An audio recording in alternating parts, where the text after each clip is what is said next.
publisher went bankrupt. I had to settle with him out of court. I couldn't afford an attorney. So I had to settle out of court with him. The settlement was they gave me 5,000 copies of my own book. So I have my whole garage full of cases of books. And I end up selling them. You hear these stories about John Grisham selling on the trunk of his car. Well, he's got nothing on me. I did the same thing. And I sold one book to a guy in Phoenix, Arizona, of all places. I won't go into why I was in Phoenix, but I took a bunch of books out there and tried to sell them. And one guy bought one. And this was a guy that worked at a think tank called the Heritage Foundation in Washington, D.C. So I don't even know this is happening, but he's sharing my book with all kind of people in D.C. One thing led to another, and I got an appointment by the governor of Kentucky to be his senior advisor and speechwriter, Matt Bether. Wow. This was in 2016.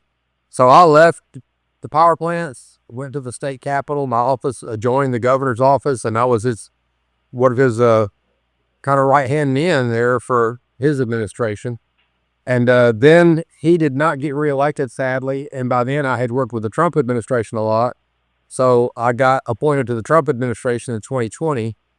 I got to write a speech for Vice President Pence. I got to write a speech for President Trump.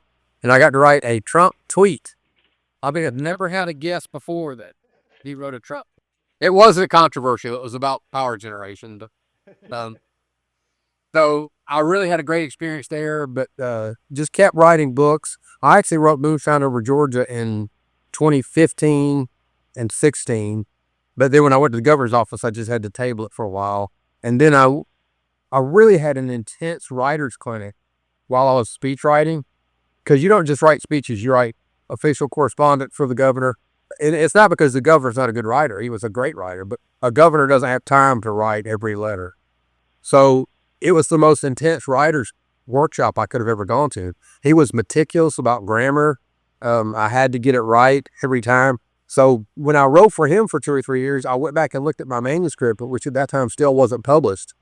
And it needed work. It needed polish. So I rewrote it in 2019. I was a much better writer at that time. And long story short, the way it got published is one of the Washington, D.C. contacts that read that political thriller I told you about back in 2010 called me completely out of the blue. They had read I had let them read the manuscript from Moonshine Over Georgia, and they helped me get connected and get published.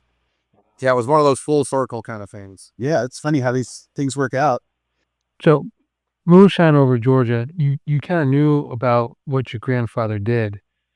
In your opening, you say that he kind of pulled you into his office and he kind of opened up a box and kind of really told you, kind of really opened everything up to you. Is that when you decided that, this is a story that needed to be told? Yes, that's exactly right. Do you mind if I just tell that little part of the author's note for your audience? Yeah. So we were watching the Andy Griffith show one day. I knew he was a revenue agent, and every chance I got, I would ask him stuff. But I was a kid, you ask dumb questions. And he didn't really, it wasn't something like, he always wanted to talk about the old days or talk about all the great things he did. You kind of had to pull it out of him. He was of that generation. But we were watching Andy Griffith one day, and a character came on named Rafe Hollister. Rafe Hollister was only on about 5 episodes, but one of his most famous episodes was he tried out for the city chorus, Mayberry chorus. And they didn't want him in there because he was rough looking and he had overalls, but then he had having an incredible voice. Well, he also was the Mayberry area moonshiner. So in this particular episode, Otis was trying to buy some moonshine from her and just doing their little comedy skit, whatever. And my grandfather got really irritated and turned the TV off real abruptly. And I said, "Pop, what's wrong?" I said, "Aren't we going to finish the show?" And he looked at me and his chin was quivering and he had tears in his eyes. And he said, "It wasn't like that, boy. There was nothing funny about the moonshine business." He said, "You think you've heard a little child cry?"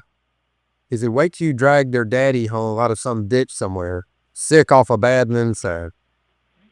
And the little children are running around the yard in nothing but a diaper because people were so poverty-stricken back then, they didn't have clothes to wear. And their bellies were distended from hunger. And Daddy just spent all the grocery money on a gallon of moonshine. Those little children would hold on to my leg, and it would be the most plaintive wail you ever heard." And he just started saying, "And I couldn't help them all. I couldn't help them all." And then he just started sobbing. And my grandmother and he had been married around 60 years at that time, and they bickered constantly. But in that moment, she came over and took his hands and held his hands and just let him cry. Oh, while I was researching the book, my mother, who was a character in the book, she's a toddler in the book, she told me that there were a lot of nights that he would come home from his revenue job because he got off work at like 7 a.m. Moonshining was a night thing. That's why they called it moonshine. So he would come in from whatever he had seen the night before, and there were a lot of times he would lock himself in a room and cry and then compose himself to come back out. Wow. Wow. You'll think about that when you look back on the history of moonshine, how devastating it is. But those scenes in the book where he is with those children and the father's drunk out in the ditch and he sees his kids and the man's wife, and you can see they're all hungry. And the first thing I thought about is like, you could take that scene and put that's like now with the drug epidemic, where you see these families suffering with either one or both the parents have this addiction to whatever it is, what drug it is.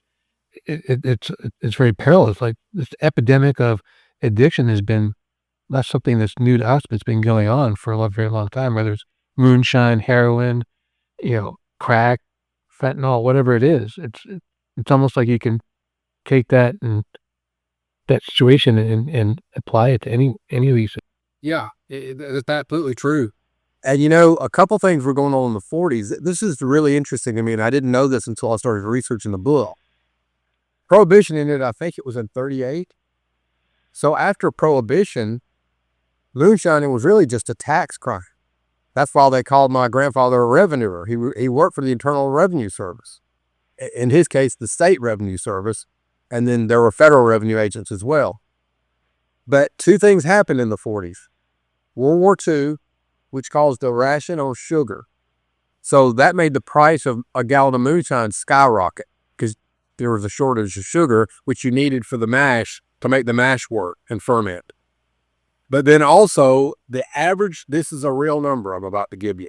The average annual income, so a yearly income for a Georgia farmer in 1941 was $400 for the year. Wow. These people were working their fingers to the bone, literally, and only making $400 a year. A lot of that was because of the soil depletion. There were bad farming practices. A guy who revolutionized that and made everybody's life better, by the way, was a Georgian, Mr. Callaway of Callaway Gardens and Callaway Golf. He was very innovative in farming practices and in restoring the soil and teaching farmers. There's an extension service in Georgia today because of Mr. Callaway. But before he started doing that, which was in the late 40s, that's how poor people were. So a gallon of moonshine, again, this is a real price that I got from some newspaper articles of the time, in 1941 was $20. So wow, annual income is $400, and you buy a gallon of moonshine, you've knocked the crap out of your family's budget. Wow, that is wild. And so when when your grandfather was out there, it seemed very harrowing, but it sounds like he was very adaptive about being in the force. It was I know in the book you mentioned he had a little bit of a farm, he had cattle. But was he more of an outdoorsman? Was he a big time hunter? Let me And that's a really good segue because my grandfather grew up in North Florida. He wasn't originally from Georgia. His father was, but he grew up in the northern part of Florida in a little community called Evanston. You can go to Evanston today and it looks like a little place lost in time. In fact, the general store that was in operation in Evanston when my grandfather was a little boy, he was born in 1902, is still there today and still in operation. It is the oldest continuously operating store in America. Wow. Sold the National Register of Historic Places. You ought to Google it when we get off the air. It's a really cool looking cypress like log building. So he grew up in Evanston, Florida in a single parent home. He loved hunting. He started coon hunting with just chasing coon dogs with a lantern when he was 5 years old. We won't even let our kids out of the yard at 5 years old. He was running around in the Florida swamps chasing coon dogs at 5 years old. One time he and I were, when I was an adult, he and I were watching a nature show and they were showing the Florida alligator. And I always called him Pop. I said, Pop, didn't you tell me you used to chase coon dogs in the swamps when you were 5 years old? He said, yeah, all the time, just about every night. And I said, well, did you have on like snake boots or something? And he goes, snake boots? Boy, I didn't even own a pair of shoes till I was 12 years old. And I said, well, weren't you worried about snakes and alligators? And he goes, oh, no. He said, I guess I should have been. But he said, I was half wild anyway. Well, that's really it's funny, but it's a significant statement. Compared to us, he was much closer to a pioneer and half wild than we are. So when he was 7, one of the things he really aspired to do was go duck hunting. And his dad was the only parent in the home. So his dad took him duck hunting on a place called Fish Prairie, which no longer, sadly, has been drained now. And he paddled him over to an island in Fish Prairie, which it was like 200 acres of clear spring water with 7 islands in it. He gets out on the island and he just lets this 7-year-old out with a double-barrel shotgun. The dad goes over to another island. My grandfather shot 4 times and he killed 3 ducks. Nice. So his dad, your cat joined the show, Jude. My cat's in here too. So his dad comes back to Gabe a couple hours later. He said, boy, I heard you used 4 shells. How many ducks did you kill? And he said, Papa, I killed 3 ducks, which is amazing for a 7-year-old with a gun he could barely lift. And his dad said, good, no need to be hunting anymore. His dad never hunted again for the rest of his life. Wow. Because hunting was a survival mechanism. It wasn't a recreation. So it was one less chore the father had to do. So at 7, my grandfather was turned loose. Go get meat for the family. He fished, he hunted, he did coon hunting, quail hunting, you name it, he hunted it. And he became an outstanding navigator in the deep woods. He became an outstanding marksman. One of the best shots I've ever seen. I saw him do some things with a shotgun and a pistol that just blew my mind when I was a teenager. And so when he left home at 18 and went to Atlanta, he tried to make it in baseball. He tried to make it on the Atlanta Crappers. And he didn't make the team. He was a good first baseman, but not quite that good. So he ends up selling medical supplies for a little while and was miserable in the city of Atlanta. And then he found out that the state was hiring people to hunt moonshiners and moonshine stills. And he realized he had the perfect skill set for that job. So he got the job in the 30s and he did it very effectively for 15 years and made a lot of liquor cases. He did. And it's funny you bring up baseball. In the book, he mentions listen to his favorite team, the Boston Braves. Yeah. He was actually a Brave fan when they were in Boston. That's just a coincidence. For some reason, he could pick them up on his AM radio where he lived. I'm originally from Boston, and so I've always, of course, the Red Sox for me, but like always been my secondary team has always been the Braves because they were in Boston originally. I can remember watching the Braves with him even when he lived to be 93. Even in his late 80s and 90s, he would just be hovering at the TV watching the Braves, and the announcer would say, curveball just a bit inside or whatever. And my grandfather would go, wasn't no curveball, it was a slider. Any man don't know the difference in a curveball and a slider ought not be getting paid to be up there. But he knew every nuance about baseball. That's great. He's very relatable in your story. And you tell it in the first person. Was that difficult for you to do, to kind of be the voice of your grandfather for this? No, I don't know why. I just enjoy writing in the first person. One of my other books, my main character, I write in the first person. The writing clinics, and I've been to some writing workshops, tell you to avoid that. Because third person omniscient allows you to tell the reader so much more. If you're writing in first person, you can only tell the reader what the main character is seeing. But I just enjoy doing it. But you mentioned that about writing in his voice. He used to make his old cigarettes. You know those roll your old cigarettes? Do y'all remember those? I do. He always lit it with a Zippo lighter. He would manage to be able to was making his cigarette making and his Zippo lighter in his shirt pocket. I never saw it fall out. If I put something in my shirt pocket, it ends up in the toilet or something every time. Yeah. But he would make his cigarette up and he would take that Zippo lighter and light the cigarette, and then he would always slap it against his leg and close it and then put it back.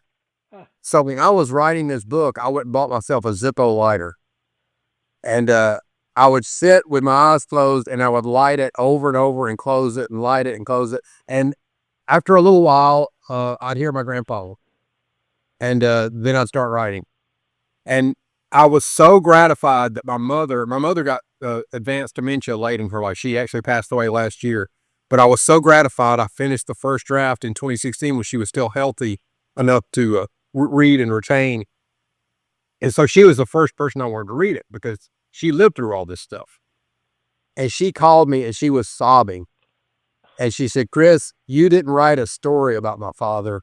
You channeled my father." And she you wrote conversations that I sat through. And it was like you had been in the room with us. And it was just so gratifying to hear that from my mom. That's amazing. I can imagine. There's a great scene when you're talking about the Zippo lighter where he lights up. He's like staking out some moonshiners, and a guy's coming close to him, and he lights his Zippo to light his cigarette just to get the guy's attention right before he hits him. It's masterfully done. Yeah, thank you. And he wanted to kind of have a little bit of shock value and surprise the guy. And again, you give me a good segue. May I tell you guys, when I started writing Moonshine Over Georgia, are you familiar with the book and movie Murder in Coweta County? I am not. It was written by a reporter at the Noonan paper, Noonan, Georgia, in the 70s and became a New York Times bestseller. It's about this same murder case. And then in the 80s, I think it was, Johnny Cash read the book, fell in love with it, and got the movie rights. So he turned it into a made-for-TV movie, which you guys can stream on YouTube for free. So Johnny Cash played the sheriff. Guess who played the killer, John Wallace? Andy Griffith. No. It was hard to believe seeing Andy Griffith as such a nasty guy. Yeah. Only time he ever played a killer. When I wrote my book, I didn't want to just retell Murder in Coweta County, even though it was from my grandfather's perspective. I wanted a relationship between the victim and my grandfather. So I was like, what if, and that's why I like to do fiction based on actual events, because it lets me have some leeway. So I said, what if my grandfather found him at a small still that he was doing on the side and agrees to let him go if he will inform against his boss, John Wallace? Because the victim, Wilson Turner, his main job was he was working in John Wallace's still, which my grandfather could not find for a long time. He hid it very ingeniously. I'm not going to tell you where it was because your listeners have to read the book to find out. Yes, you have to read the book, people. Oh my gosh. It's ingenious. Well, I said, what if he finds him at this small still and tries to turn him into an informant? So I actually went to the area, and my mother-in-law owns property 1 mile from John Wallace's house. So I camped out on her property, which was really creepy because there's nothing there. It's just woods. But I wanted to feel what it felt like to be in that area in the middle of the night, because most of my grandfather's work was done in the middle of the night. And as the book cover depicts, he had a midnight meeting with Wallace at Wallace's barn. So I did that, and I walked around and I used a map, and I was like, okay, where am I going to put Turner's still that I'm going to pretend he has? And I found a spring called White Sulphur Spring. And I love that name, so I put it on White Sulphur Spring. So fast forward 2 years into 2018, I had become friends with another historian who wrote a nonfiction book on this same case and published it. And so she and I were corresponding and doing some phone calls. And she sent me a copy of John Wallace's murder trial transcripts, which I did not have when I wrote my book. So I could not open them fast enough when I got them in the mail because I knew my grandfather had testified for a couple of hours. So I flipped through them really fast until I saw Agent C.E. Miller. So go with me now this is 2 years after I've written my book, and I'm reading my grandfather's exact words from 77 years ago from a court reporter. The district attorney says, "Now you had a midnight meeting with Wallace, did you not?" My grandfather said, "Yes, sir, I did." And he goes through and describes the meeting in the transcript just the way I have it in the book. And he said, so what happened when you, for your listeners, Wallace asked my grandfather to run Wilson Turner out of the state of Georgia. This was a year before the murder took place. And my grandfather was offended because he knew the local sheriff was corrupt and was in Wallace's back pocket. So my grandfather was offended that Wallace thought he would take orders from him. So he said, Wallace, I don't run people out of the state of Georgia on your say-so. I'm more in the business of making liquor cases against them. And Wallace says, well, do that then. He said, he's making liquor on my property without my permission, and I don't want to get in trouble for it. And my grandfather confronted him, which nobody confronted John Wallace. And he said, Wallace, you're a liar. He said, he's not making liquor on your property without your permission. He's making liquor as your employee. And you're not going to have to worry about him being on your land anymore, because I'm going to eventually find your still, and I'm going to put you both in the penitentiary. Well, Wallace just got into a rage and started shaking. And that was as far as me and my grandfather ever talked about. I thought at that point Wallace got out of the car and the meeting ended, and that's how my book is written. But the DA says, what happened after Wallace got out of the car? Well, now I'm really intrigued. What, something happened after he got out of the car? I didn't know this. And he said, he came back and tapped on the window, and I rolled the window down. He said, well, if you won't run him out of the state of Georgia on my say-so, I'll take you to show you where he's got a small still on the side. So my grandfather says to the district attorney, I knew Turner had a still on the side, but I just wanted to see if Wallace would really show it to me. So now I start getting chill bumps. I didn't know Turner really had a still on the side. I thought I was making that up. So my grandfather says to this killer, John Wallace, okay, get in the car, let's go. Well, he already had the meeting at midnight, so it's got to be 12:30, 12:45, and he takes off in the middle of nowhere, Georgia, with a killer in the car with him. As they're going towards wherever Turner still was, Turner comes out of this little logging road in his truck. It was a two-tone green and white truck. And my grandfather says to the DA, the DA says, what happened then? He said, I turned to Wallace and said, man, I wish you weren't in this car with me. I would love to run him. And Wallace says, well, if you want to chase him, just let me out. So my grandfather puts Wallace out on the side of the road. Hey, I was just down there 2 weeks ago. This place is in the middle of nowhere in 2025.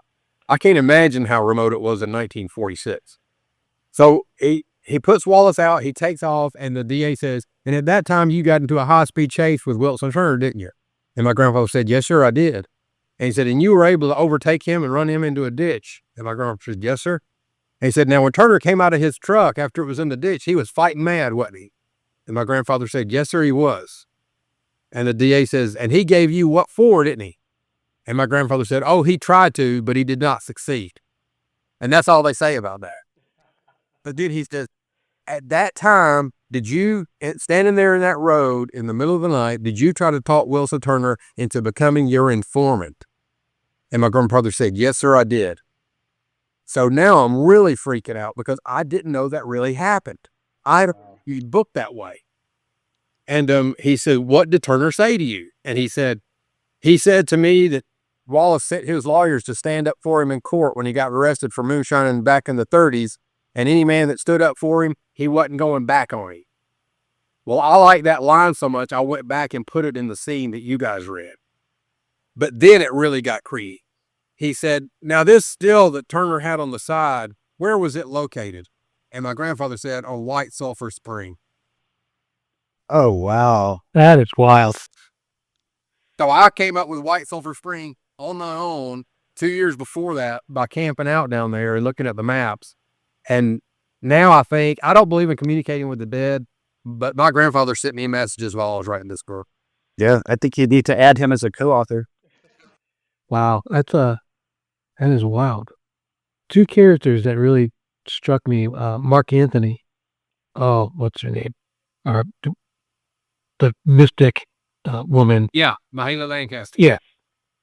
Both real people. I did change Mark Anthony's name at the request of my grandfather. My grandfather would not even tell me who Mark Anthony was until 1992. I knew that he knew him. I knew that he stayed in touch with him, but he did not want him to be put in danger.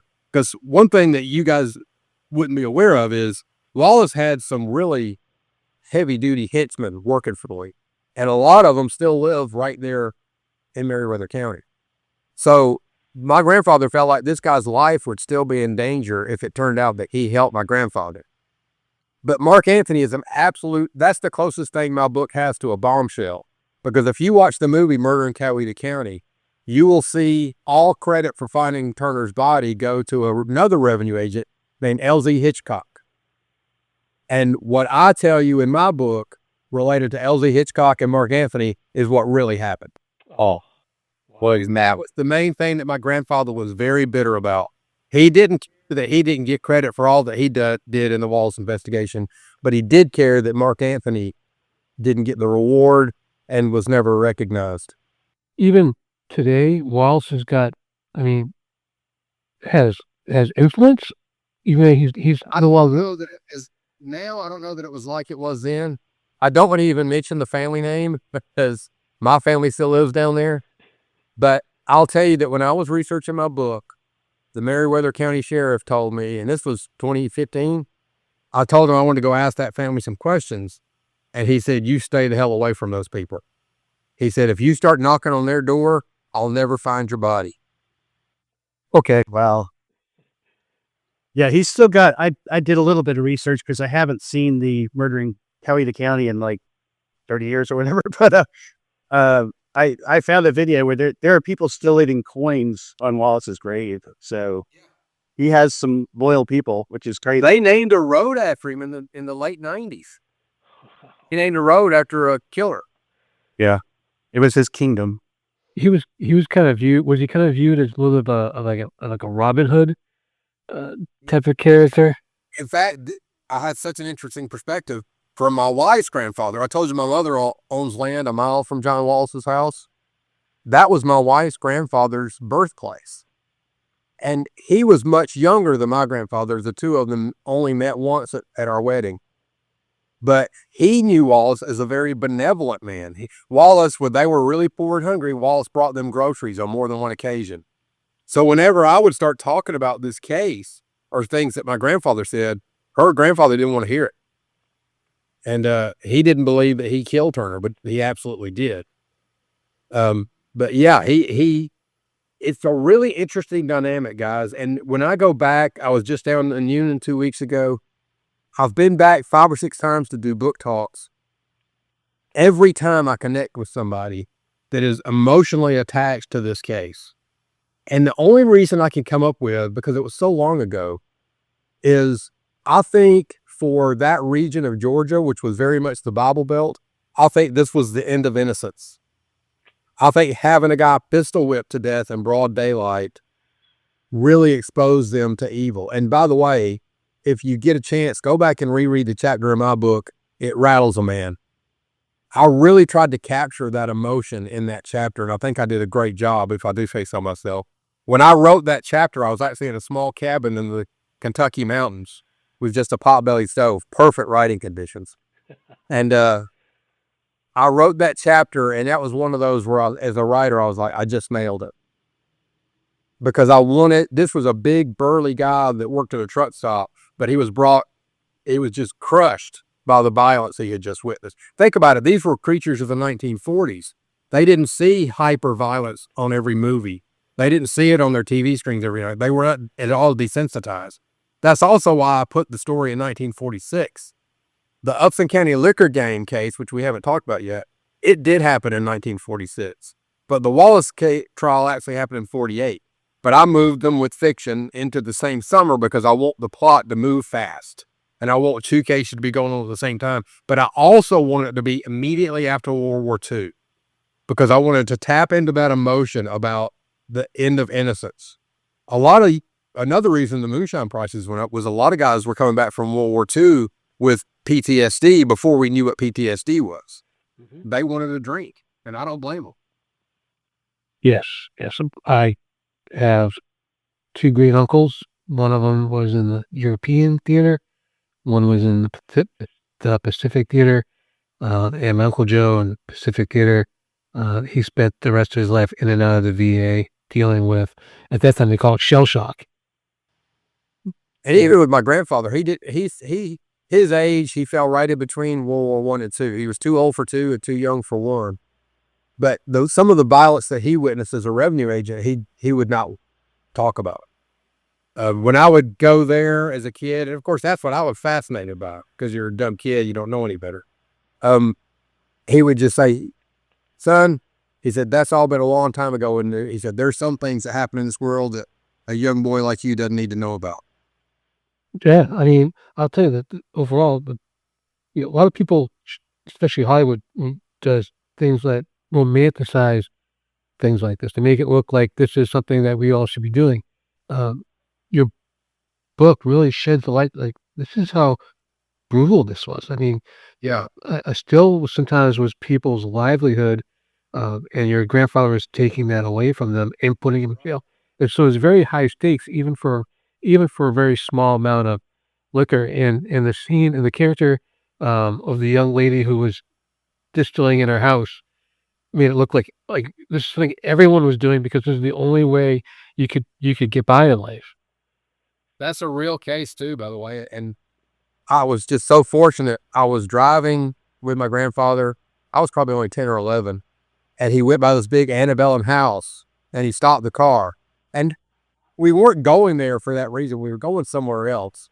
But he said, "Hey, you see that house?" And he told me about the case and how he really did look in the rearview mirror and saw her walking. And then he saw her lock all those padlocks on her garage. And he got suspicious. Apparently, he was really observant. And he's like, "Why would she need that many locks?" So that ended up, by the way, she's coming back in the sequel. She's too good a character to, I'm not sure what I'm going to do with her yet, because what I really know about her from history, I've already told you in this book, but she's got to come back. She's too good a character to leave out. Oh yeah, I mean, I mean, she's like the temptress. Yeah, yeah. So let's switch gears for a second. Let's just talk about the process of writing. Um, uh, we, the wife and I both, more my wife, she loves to read books. I love to read books. And last time I was really fascinated by a book was the George R. R. Martin, the whole Winterfell, Fire and Ice series. I never watched the HBO because I read all the books, but reading about him, his process, he just wrote all these chapters, hundreds of them, and then he would just put them in an order and make a book. And that's how he did his books. I think every author has a different process. Is there a process that you have, or is it different for every time you sit down and write? There is, and I pretty well follow it with all my books, except I just wrote a collection of more of a memoir, and I did that one a little bit different because it was about my life. But for novels, what I have to do, I'm an instinct writer. The most prolific writers are very organized. They'll write an outline first, so they'll outline the whole story before they start writing. I'm not, my mind doesn't work that way. So I have to have a concept, and then I sit in front of my either a legal pad or my computer with just a white screen and no other distractions. And I just stare at it for a while, thinking of that concept. And sometimes maybe an hour. And then all of a sudden I'll reach up to the keyboard and start typing and go from there. I don't write chronologically. I'll usually think, what if this happened to the character? What if that happened to the character? And if I like it, I'll go ahead and write it. So it's kind of like a jigsaw puzzle, and you're getting random pieces, but then it starts to take shape and it starts to kind of look like a picture. And from that point forward, I'll write chronologically. And then one thing I tell all writers, whether I was doing speech writing or writing articles for newspapers or whatever, and this is not follow it near enough anymore. Your first draft sucks. I don't care if you're Ernest Hemingway. If you're not going to rewrite and craft your writing, you're not doing yourself. You're doing yourself and your readers a disservice. So I'll write the first draft, and then of the first draft, I may throw 30% of it in the garbage, and then I'll do a thorough rewrite from beginning to end. By the first rewrite, I'm starting to really feel like I've got a story. On this particular one, I probably did 3 rewrites total. Of course, the third one is a lot less intrusive and takes a lot less time. But yeah, there needs to be writing is a craft, and that first writer I told you about at the beginning of the show that I met that mentored me, he taught me something that it sounds trite, but it's not. And it has really stuck with me. He said, writers write. He said, do you really want to be a writer, or do you just want to half-ass it? And he said, because if you really want to be a writer, you'll write something every day. And I do. And a lot of it you just delete. You look at it later and you're like, man, this is total crap. And you'll just delete it and then you start over. But other times, like that chapter I told you about earlier at Rattles Man, you're like, you nail it on the first take, you know. One really cool thing that happened with this story, when I wrote the concluding chapter called I'll Find My Place, I didn't know exactly where I was going to go until by then I was so into the story and I had the rest of the book written. And I went back to that cabin with the pot-bellied stove. And I started writing it, and it's the most great part of being a writer and being a creative person. The chapter kind of happened to me. It wasn't like I said, what if this, what if that? It was like I just started writing and it just unfolded. Mm-hmm. And when I got to the end, and I don't want to spoil it for the listeners, but I cried. I sobbed like a baby because it was my grandfather, but also because at its core, yes, this is a book about the John Wallace murder investigation. Yes, it's a book about the Upson County liquor gang, which was one of the biggest cases of my grandfather's career. But more than anything else, and what makes it a book for 2025 is a story about calling. Here was a guy that was making $2,400 a year, that was risking his life every night because of what I said earlier. He recognized that he had a skill set that could help out some kids in his community. So he kept doing it until he couldn't do it anymore. And that's what the sequel's about. Now he was offered a sheriff position. Yeah, he did become Meriwether County Sheriff. He did take that job. And my grandmother and my mother were so miserable because, see, then he was going after Wallace's henchmen and gunmen. And they were crying every night. Just almost uncontrollable. And he said after about a month of that, he turned in his resignation. He didn't even tell my grandmother he was going to do it.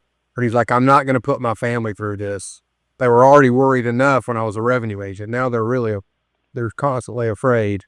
And they ended up moving back to their little house that they stayed in the rest of their lives. And he went back to being a revenue agent. And that's when he did the Fat Hardy case, which I'll discuss in the sequel. And I'll give you a little hint of how he got out of the law enforcement. You guys know Georgia history. You know a guy named Herman Talmadge. Yeah. Herman Talmadge was a U.S. senator, but he had also been governor of Georgia. But more directly to my grandfather, his father, Gene Talmadge, was a governor that ruled Georgia with an iron fist. Well, my grandfather got crossways with Gene Talmadge. Every once in a while, my grandfather would be asked to do security work, sometimes for the governor if he was in a remote location, just to aid the normal security. And when he was doing security work for Gene Talmadge one day, he saw Gene Talmadge do something that really pissed him off. And so Gene Talmadge knew that he saw him. So he called my grandfather. I don't know if he called him to the Capitol. In the book, I'm going to have him come to the governor's office, but he may have been done it on a phone call. And he said, I'm going to run for re-election. I know I can count on your vote, and you talking into all the other revenue agents into voting for me, can I? And if my grandfather had just said yes, and then done what he really wanted to do, he would have been fine. But that's not who my grandfather was. And he said, no man tells me who to vote for. He said, since you called me, I'm going to help your opponent. So my grandfather went and did some appearances with Gene Talmadge's opponent, who was a man named Ellis Arnold from Newnan, Georgia. The New York Times got interested in the race for some reason. They said that if Ellis Arnold beats Gene Talmadge, it'll be the biggest political long shot win in the history of the United States. Ellis Arnold beat him, and he became the youngest governor in the history of the United States at 32 years old. But then Talmadge was eligible to run again 4 years later. Talmadge ran again and beat Ellis Arnold. And then he died before he could assume up. Google sometime when we're off the air, the Georgia 3 governors controversy. So Gene Talmadge dies before he can assume office. There was no constitutional provision for that to have happened. So Ellis Arnold said, well, I'm still the governor. The guy that beat me died. The lieutenant governor said, oh, no. I'm the lieutenant governor. I'm the governor. So he pushes a desk out into the Georgia Capitol Rotunda and puts a homemade sign on it that says governor's office. Well, then the Senate, who were mostly buddies of Gene Talmadge, goes into emergency session and elects and appoints Herman Talmadge as governor.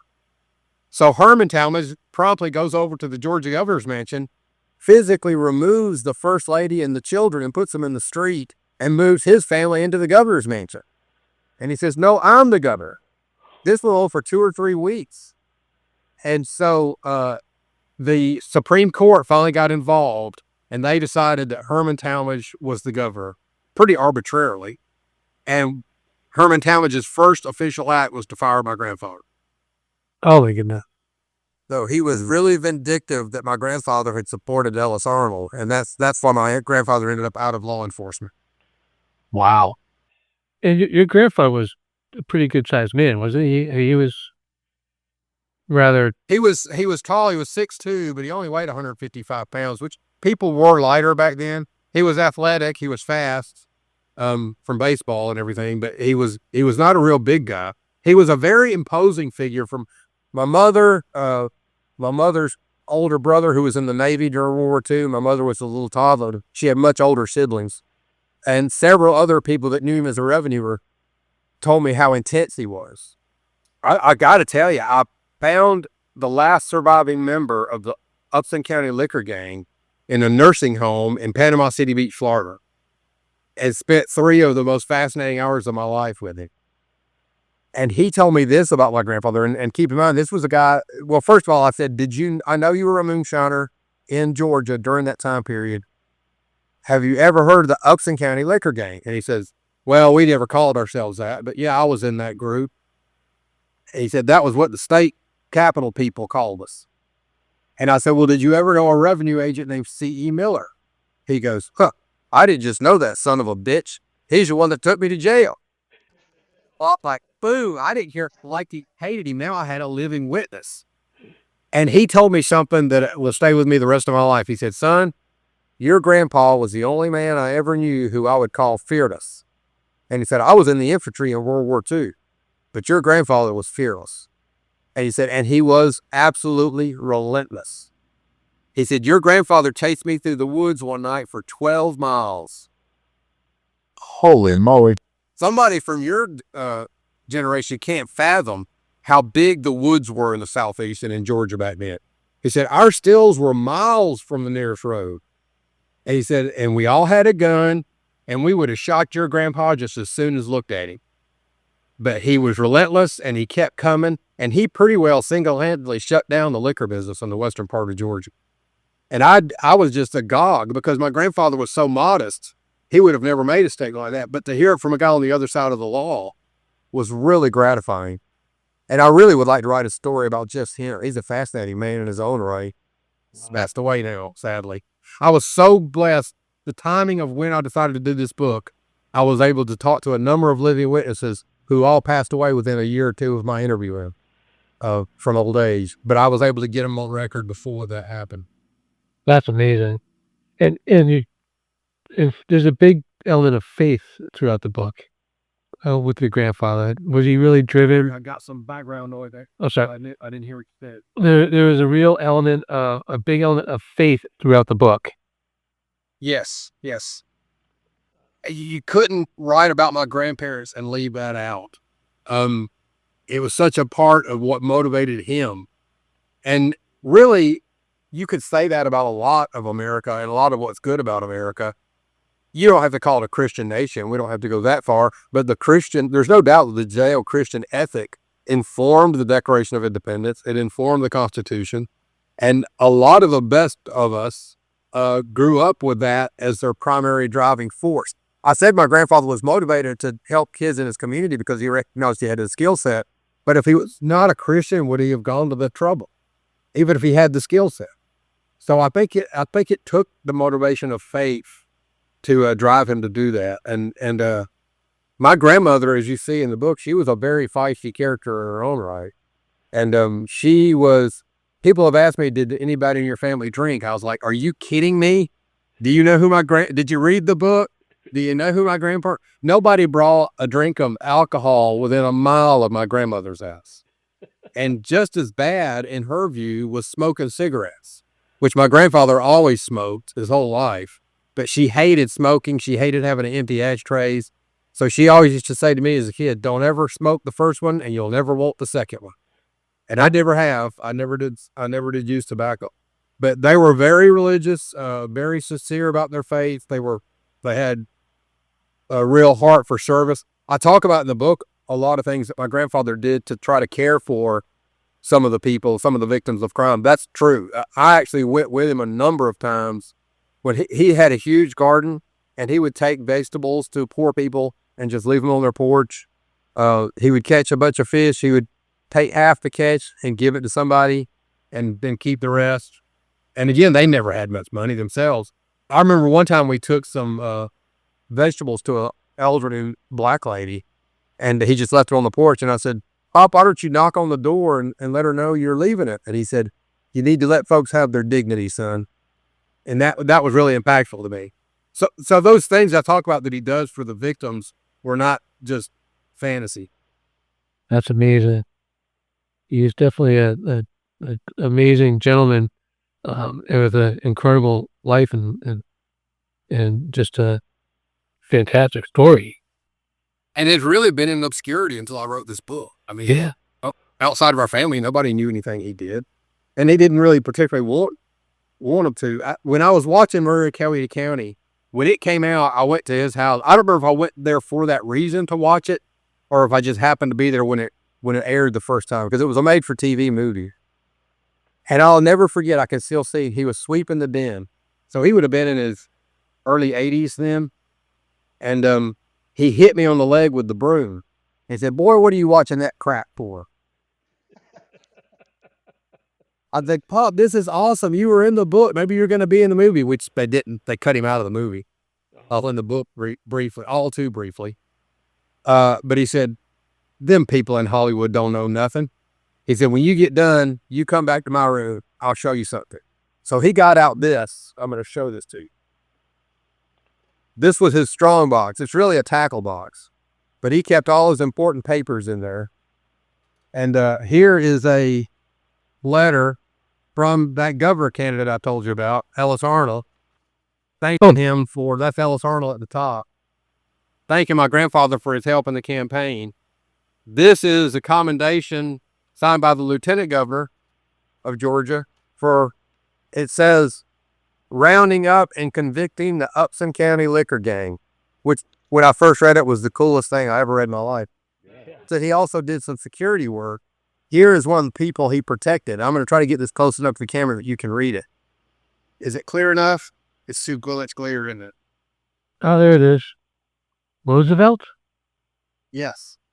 Oh, wow. It's like in Warm Springs. Eleanor Roosevelt. He protected the first lady in Warm Springs. Just one day, but he got her autograph. So in this strong box, he had a note, and it was handwritten in pencil. And it's talked about in the book. It said, Agent Miller, it is urgent that we speak. Meet me at my barn at midnight. Come alone. John Wallace. I've never been able to find the letter again.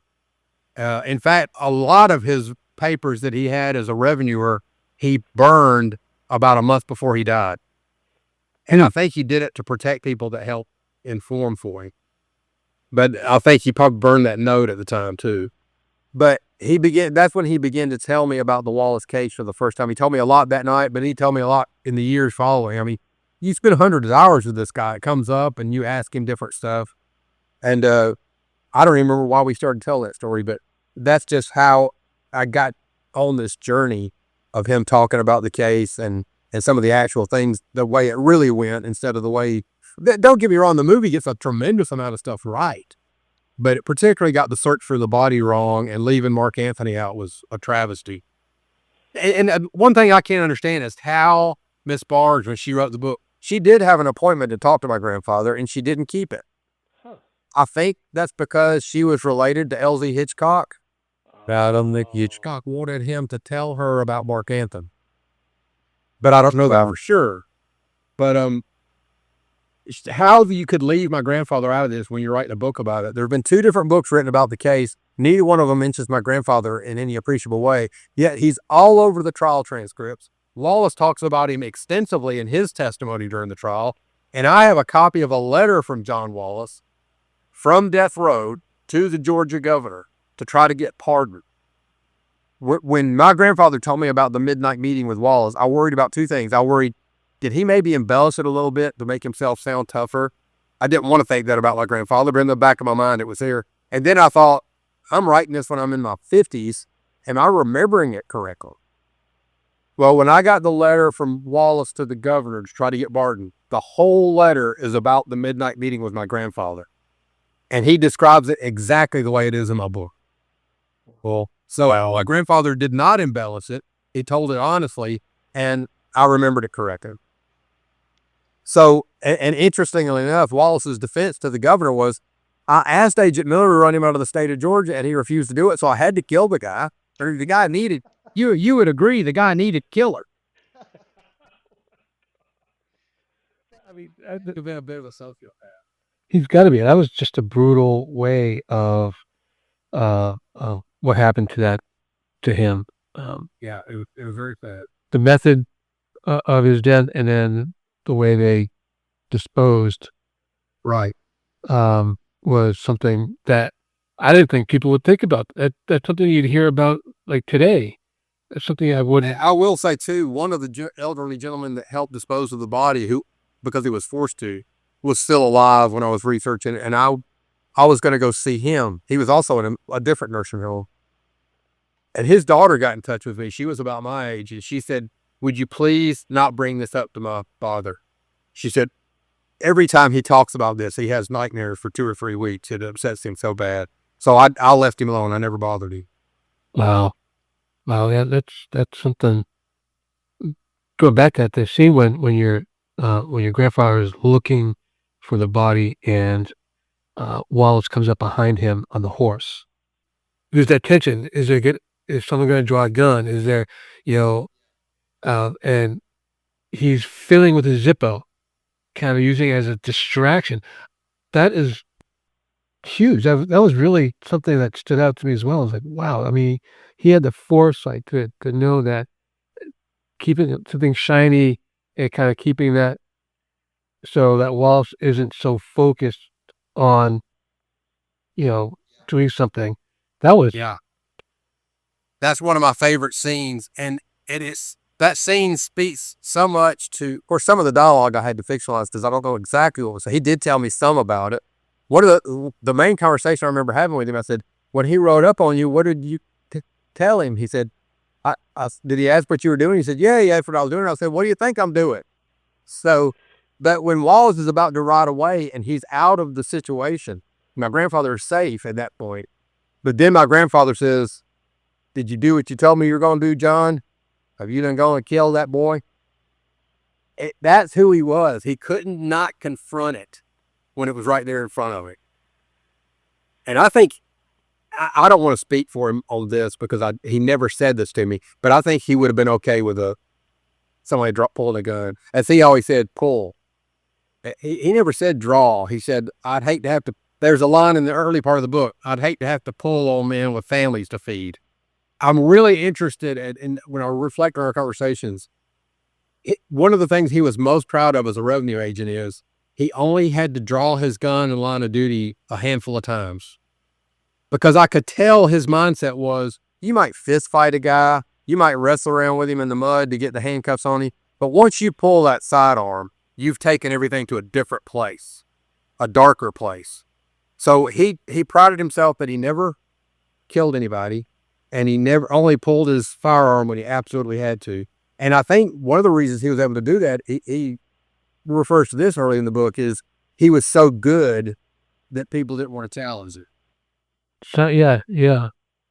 When you read and you kind of picture the characters what they look like in your head, C.E. Miller in the book reminds me of a young Clint Eastwood. Yeah, it kind of does. He probably wasn't that confrontational because he did have a lot of the Moonshiner told me, but I think there's some truth there. If you think of the softer, gentler version of Clint Eastwood, maybe. one of the things the moonshiner told me actually just verified what my grandfather told me when I was a boy, which was, your grandfather was tough as hell, but he was fair. And this is the part my grandfather told me. He said there were a lot of times where he would arrest a guy that had children, and he would say, listen, you've got small children. Go home for 30 days. Make sure your family's taken care of. Meet me at the jail 30 days from now at noon. And the moonshiner told me, I don't remember anybody ever standing him up because they were so grateful that he had given that allowance for their family. So he was tough as heck, and he would, as he said, if he had to lay hands on a guy to make him respect the badge, he would. But he was also very fair, and he realized that some of the people were desperate and just trying to make extra money. The guys that he really had it in for were anybody that harmed a child and anybody that was making bad moonshine. Well, yeah, the character Pumpkin, he almost did him in, like what he did with his kid. Was that something that he actually really witnessed? Yeah, that was so let me tell you how I found out about Pumpkin. I was 4 years old. My grandfather drove a 1953 Willis Jeep his whole life, which I thought was the coolest vehicle ever. So I was in the Jeep with my grandfather, and we lost Paul, hopefully. There he is. And I was the Jeep had a windshield wiper on the passenger side that you had to turn with a hand crank. It didn't have a motor. And I thought that was the coolest thing ever. And it was mist and rain, so I'm sitting there doing my windshield wiper, standing up. I'm not even sitting in the seat. Forget seat belts. And we went by an old house, beat up house, and I didn't know who Pumpkin was, but Pumpkin was out in front cutting wood. And he had on, like I described him in the scene, he had on overalls with no shirt, and he was a very compact, muscular guy. And he did have a skin condition that I describe in the book. And my grandfather's entire countenance changed. This is the only time in my life where I ever saw the lawman part of my grandfather. And he said, son, I got business to take care of. And he wheeled the Jeep around, had a big old wooden steering wheel. So he turned it around and he reached under the seat and he got his service revolver. That was the first time and one of the only times I ever saw his sidearm. And he set it behind the gear shift and he said, boy, you see this pistol? And I nodded. And he said, you better not touch it. And there was no way in heck I was going to touch that pistol. Well, he pulls into Pumpkin's yard and he gets out and he put 1 foot outside the Jeep and kept 1 foot in. And he said, Pumpkin just set his axe down. And he said, I've been hearing something, Pumpkin, in town. And Pumpkin said, that ain't true, Mr. Mill. That ain't true what you heard. And my grandfather's jaw muscles were working. I was only 4, but I could feel the tension. You could cut it with a knife. And my grandfather looked past him. There were some woods behind his house. He just looked in the woods for, seemed like a long time, a minute maybe. And he goes, if I find out it's true, Pumpkin, I'll be coming for you. And Pumpkin goes, I know you will. So that was my only encounter with Pumpkin. And I don't know what that was about. But I found out after I got to be in my 30s that Pumpkin did burn these children's hand on the stove. So I conflated that and put it back into that era. But the part about him knocking Pumpkin out or getting in the fight with him, that was witnessed by my uncle. I didn't know that had happened. I went to interview my uncle, he was 91 at the time I interviewed him. I got all these people just in the last possible minute, but he was a Navy a sailor when all this John Law stuff was going on. And he had come home on leave. So my grandfather said, I got to go question a guy. He's got some pretty hard bark on him. My grandfather would say that a lot about rough customers. He said, I want you to go with me. He says, but no matter what happens, don't get out of the car. So they went to this place, and I don't even know for sure it was Punter, but it was a guy like him. And my uncle said, Chris, I spent my whole teenage years riding the dirt roads and raising hell in Talbot County, Georgia, and I thought I knew every back road in that part of Georgia. He said, my daddy took me someplace that night. I could have never found my way home. We were so far back in the boondocks. And he said, this guy was out in his front yard, and my dad, which would have been Agent Miller, started questioning him about a moonshine stick. And the guy got real belligerent with him and like kind of pushed my grandfather in the chest. And that's when that fight happened. And it happened pretty much like I describe in the book. But he smacked him and backhanded him and knocked him down first. And then the guy had a knife there that apparently he'd been cleaning fish with or something, and he pulled the butcher knife and came after my grandfather. And he said my grandfather drew his pistol and cocked it and said, "It'll be the last step you ever take." And I was like, "Oh God, that's good. That's going in the book."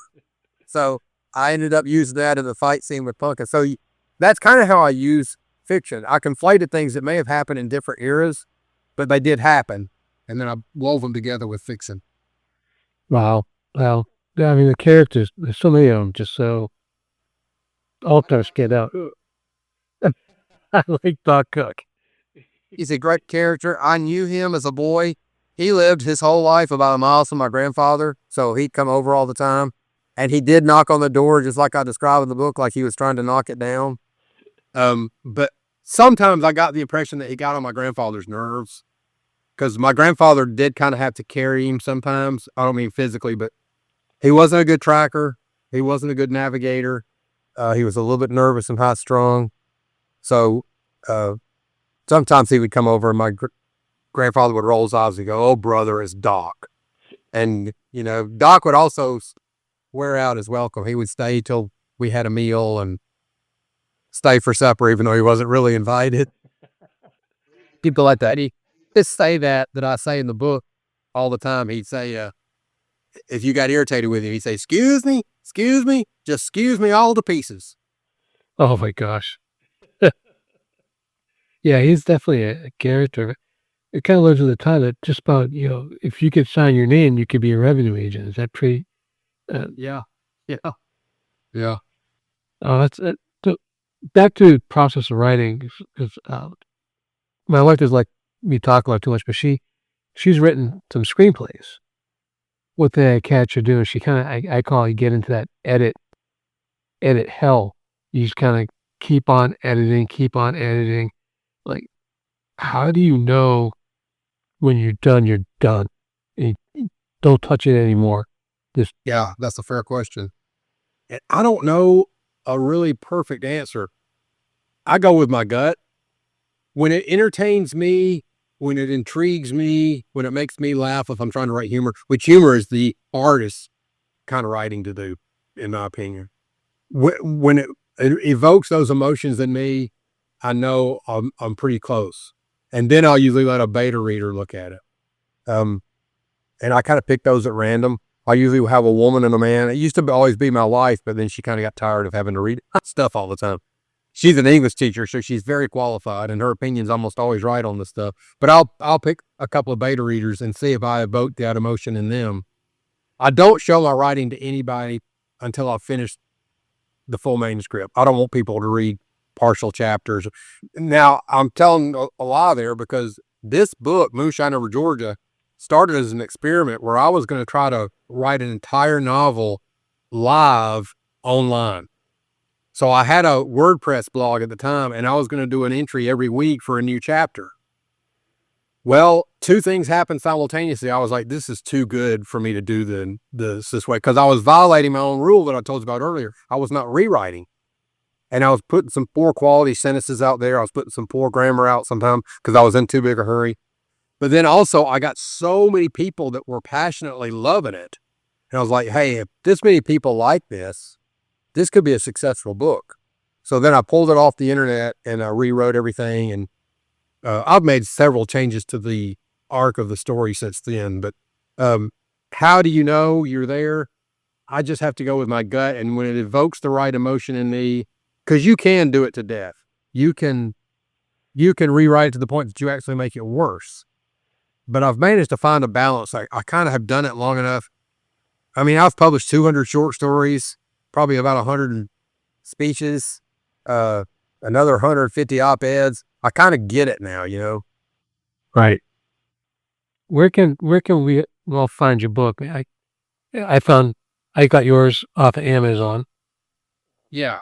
Amazon's the best for me. I'm happy to, if somebody will reach out to me on Facebook, if they want an autographed copy, I'll make that happen for a couple extra bucks, just because I got to pay for shipping. But the easiest thing for me and you is Amazon. And I have paperback, Kindle, and audio. And I can't let you go until I talk a little bit about the audiobook process. I stumbled across I didn't know any voice actors, but I stumbled across a voice actor on Twitter. and he had just done a commercial. And he said, "Hey, guys, check out the new commercial I just recorded." So I started following him, and I sent him a tweet. I said, "Hey, I want to do an audiobook, and you'd be the perfect voice for it." His name is Gary Barboza. He's in Savannah, actually. And I think that's right. No, I'm sorry. Whatever the closest town in South Carolina is to Savannah. I didn't think he would respond to the tweet, but he did. He followed me back. And then he private messaged me his phone number. He said, "I would love to do an audiobook. Let's talk about it." So we worked it out, and he knocked it out of the park. We did a couple of sessions like we're doing here on a Zoom, where I kind of coached him in how my grandfather sounded. And then he went off and worked on it. And then he said, "Let me record a couple sample chapters." And you can even tell the difference in his voice from chapter 1, 2, and 3 to later in the book. He is really in a comfort zone, and he just crushed it. He did a great Southern accent. Another cool thing about my mom, I told you about her getting dementia. When she had dementia and couldn't comprehend reading anymore, her nurse played the audiobook, because the audiobook actually came out about a year after the paperback. And so she played the audiobook for my mom just to entertain her a little bit. And my mom, who had not even been responsive for a few days, sat straight up and she said, "My daddy's talking." Oh, wow. My mother comprehended the words that I had written on behalf of her dad, said by an actor, as her actual father. That's how close we got it. That is great. That is amazing. So we're gonna try and wrap up some in a minute here. And so Amazon is kind of, do you do like book signings? Do you do any kind of Yeah, I want to do some more in Georgia. The thing about a book signing for me is I'm a one-man shop, so I've got to be able to have enough of an audience to sell enough books to make my gas and hotel money back. So I did that at the Union book signing, and I did another one in Pine Mountain. Both of them were real successful. But yeah, if I can get somebody in the local community to work with me and help me get some word of mouth out and doing podcasts like this, I love doing book talks and book signings. And there's still a lot of stuff, that background information that we didn't talk about today, that I use in my public talks to make it entertaining for people.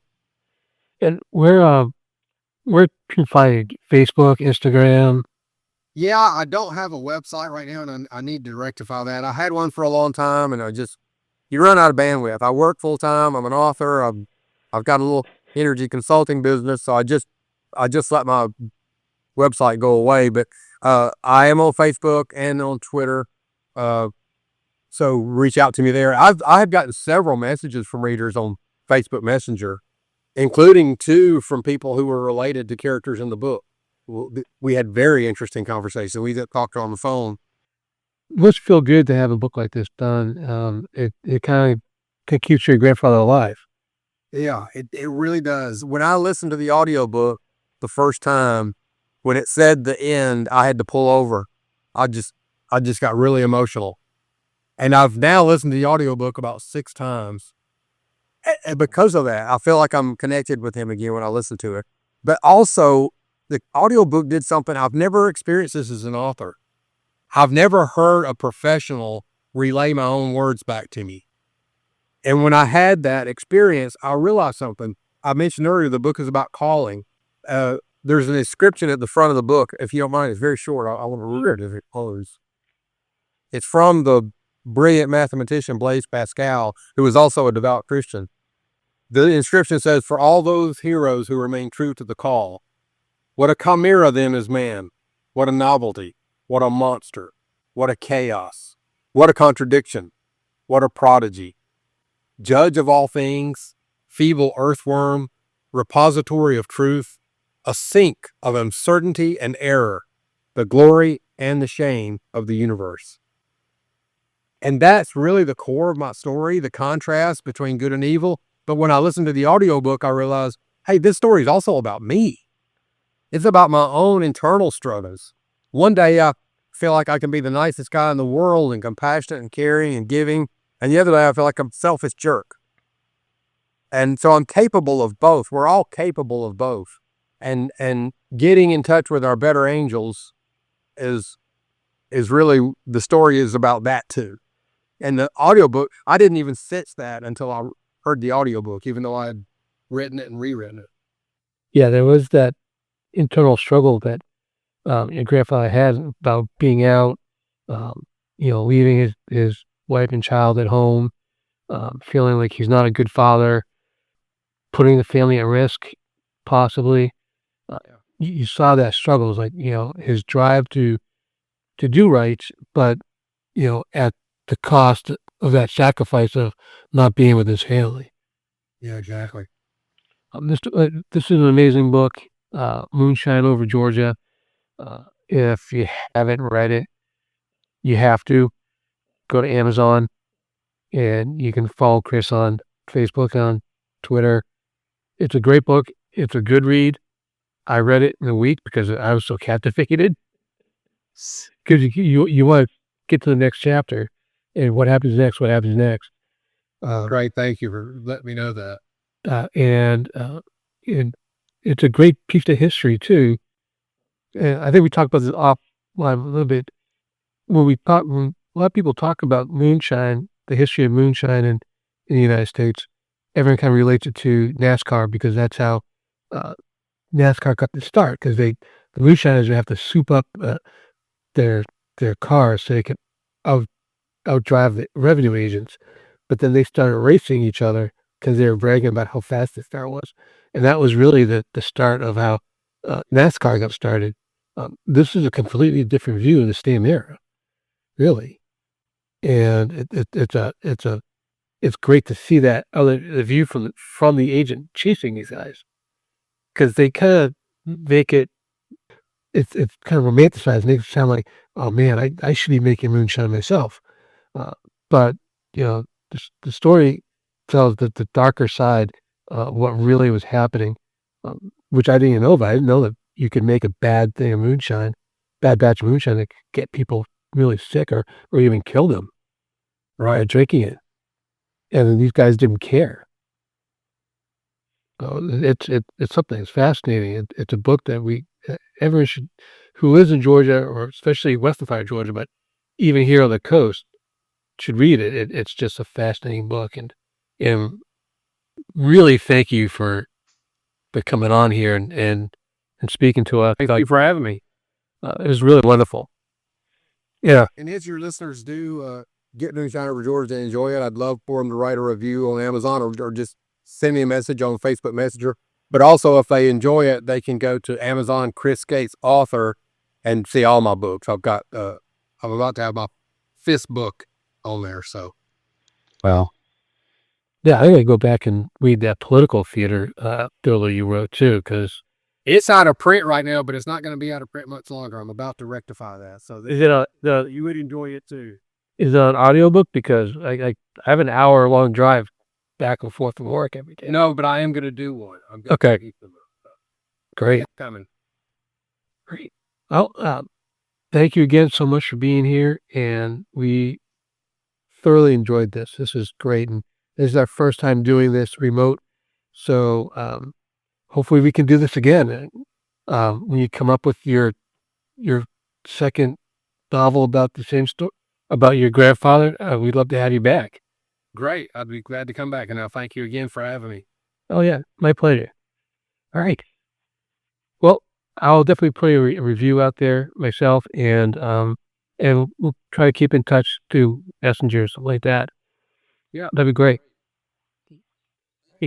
Thank you. Thanks, Chris. Appreciate it. Bye.